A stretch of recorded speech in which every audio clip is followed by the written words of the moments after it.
Africa Content TV.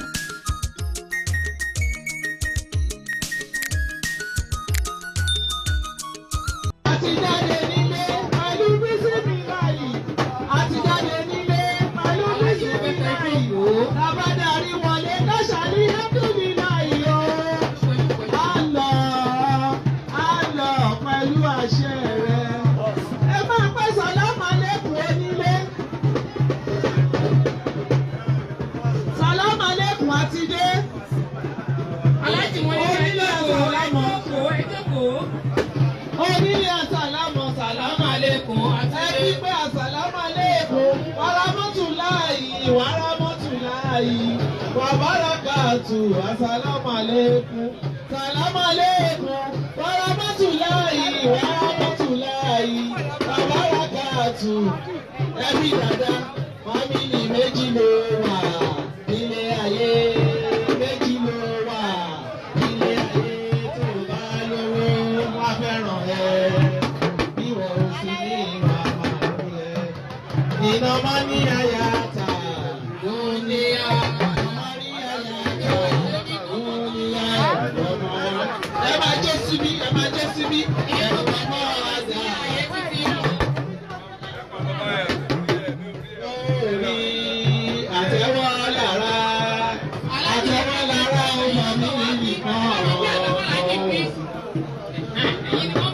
Látèmi láre mi ṣọ̀nà ọjà òjì o, ìdí ajá palára. Abanijẹ́ ti tan èwo ló tún kù lẹ́yìn. Ó sì kọ̀rẹ́ tún mi ṣe. Ọkọ̀ yan mi kéré mi ò sí lọ́jà wọn pàṣẹ mi.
We'll be right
back.